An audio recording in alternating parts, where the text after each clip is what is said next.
For most of Hollywood's golden age, Westerns weren't just a genre, they were an ideology. Films like The Searchers and Stagecoach painted cowboys as heroes and Native Americans as savages.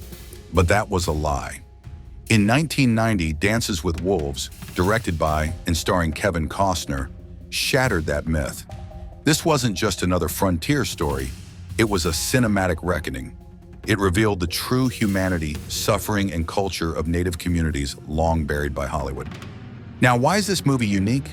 Well, it is because the film didn't just win 7 Academy Awards.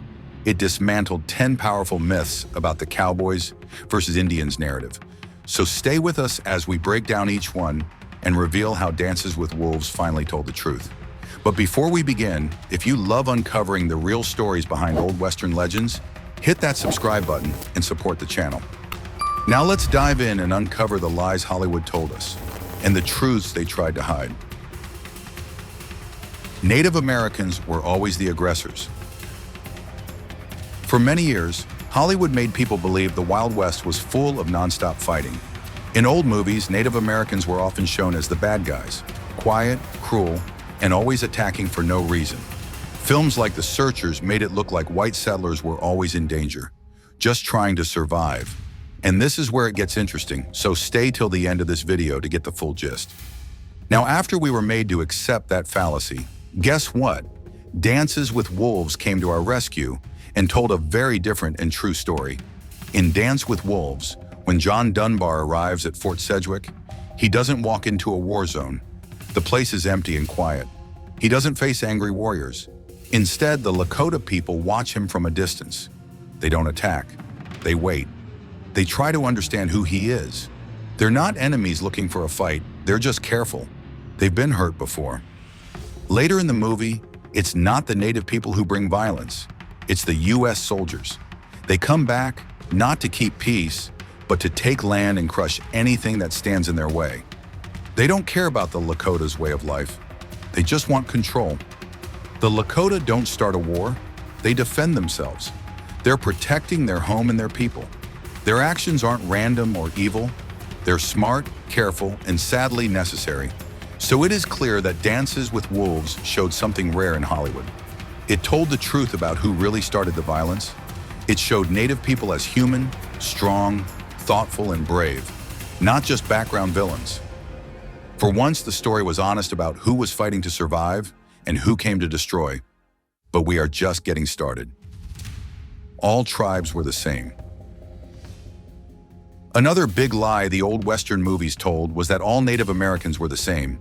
They rarely mentioned different tribes or their names. Whether it was Apache, Comanche, or Sioux, Hollywood often showed Native people as one big faceless group, just the enemy.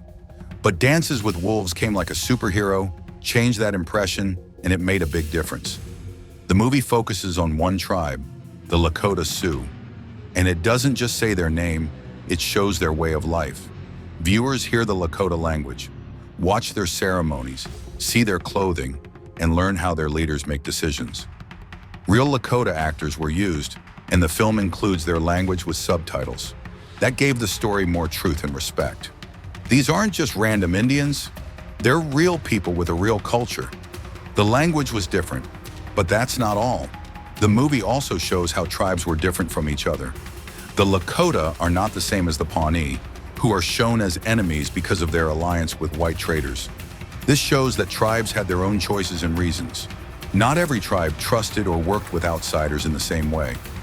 So you can see the two clans fighting, something that no Western movie ever showed.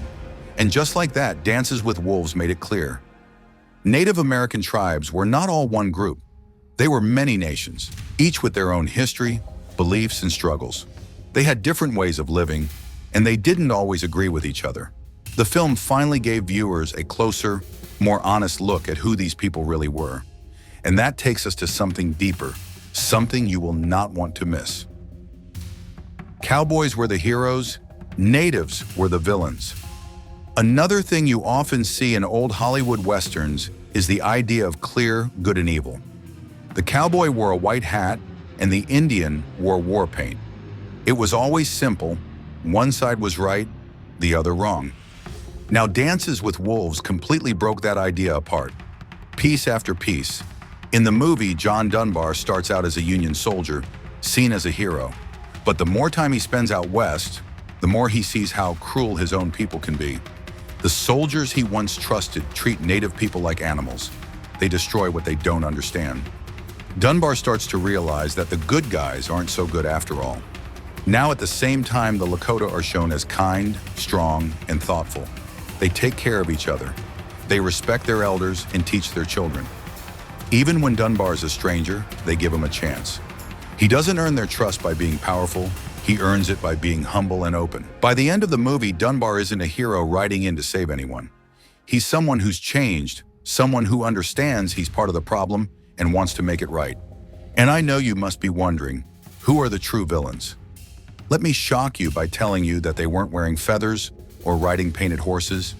They were the soldiers in blue uniforms, people who thought they were bringing civilization, but were really spreading violence and fear.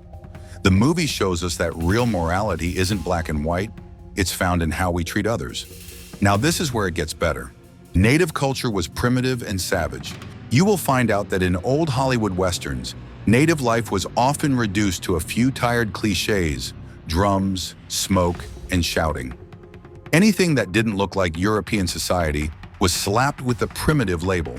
It was a lazy portrayal, stripping away complexity for the sake of a simple story.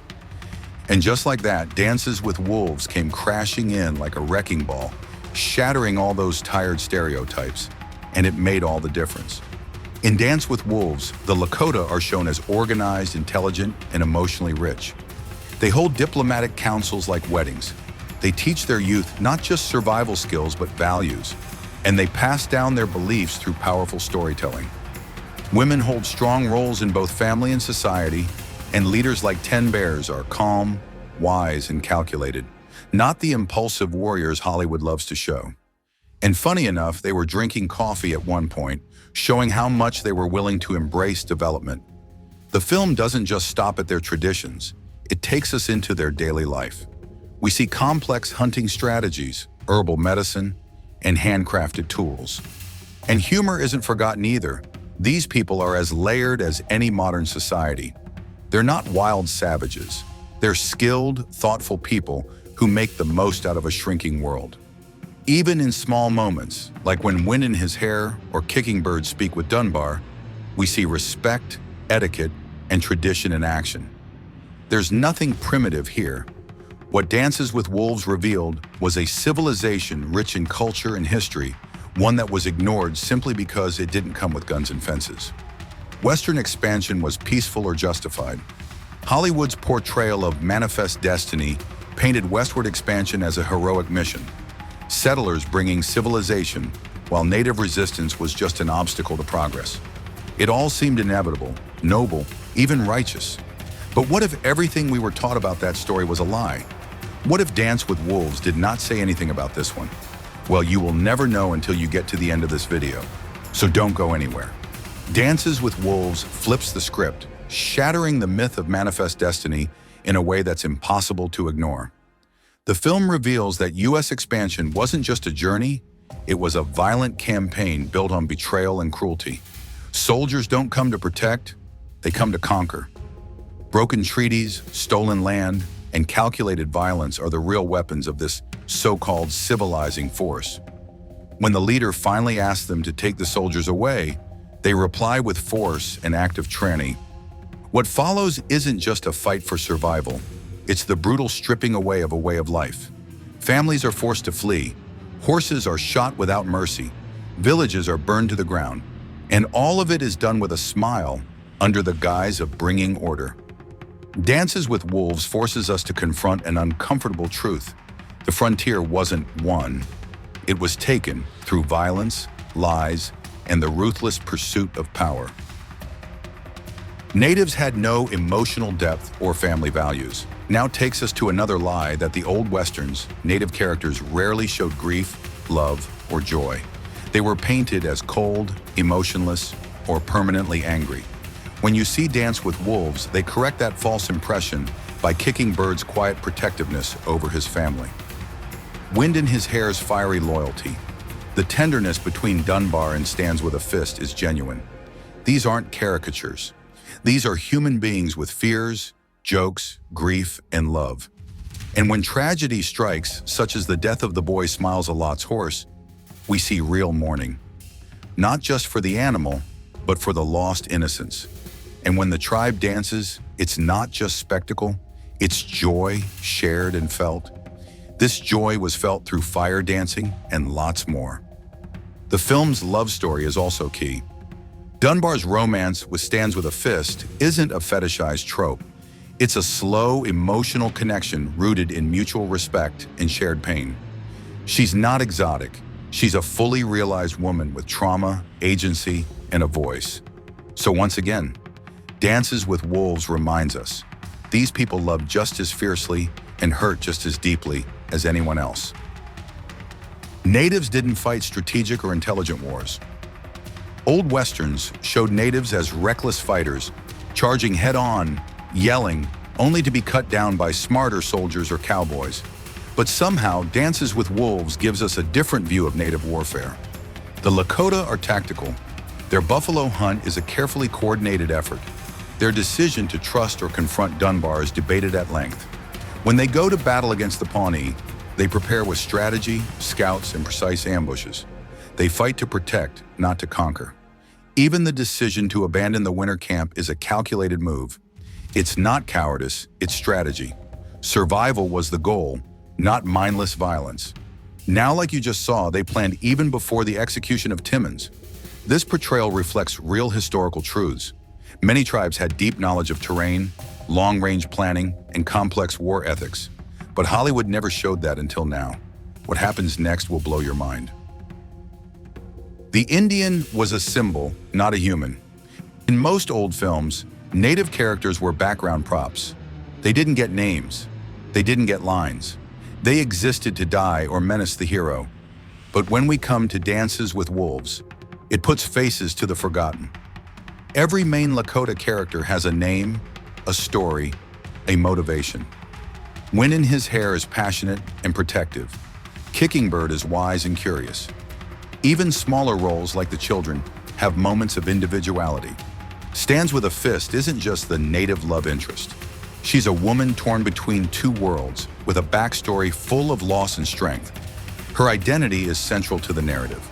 So by the end of the film, these aren't Indians. They're people you care about because they were written and treated as people. Settlers were always innocent victims. Now in old Westerns, white settlers were pure-hearted victims, ambushed while traveling west, building towns, raising families. But Dances with Wolves shows how settlement often meant invasion. The soldiers who came west aren't wide-eyed dreamers. They're angry, violent, and entitled. They destroy what they don't understand. They beat Dunbar. They burn his journal. They steal horses. But in the end, the people of Lakota came to his rescue, fighting off the soldiers. There are no innocents here, only participants in a machine of displacement and erasure. Dances with Wolves doesn't demonize every white character, but it refuses to make them blameless. It shows that the settlers weren't always the victims. Sometimes they were the ones holding the match. Now, what if I shock you and tell you that we saved the best for the last? So hang around to the end. Native Americans vanished with history. Perhaps the most insidious myth is that Native Americans simply disappeared. Hollywood often ended its stories with the implication that Native people had faded into history, lost, defeated, and gone. But the final scene of Dances with Wolves delivers a quiet, devastating truth. As Dunbar and Stands with a Fist leave the Lakota camp to protect the tribe from military reprisal, Wind in his hair stands on a cliff and shouts, "Do you see that I am your friend? Can you see that you will always be my friend?" What you just saw is a goodbye, but not an ending. The film closes with a somber note. 13 years later, the last band of Free Sioux submitted to white authority at Fort Robinson, Nebraska. It doesn't say they were wiped out. It says they were forced to submit. Native people didn't vanish.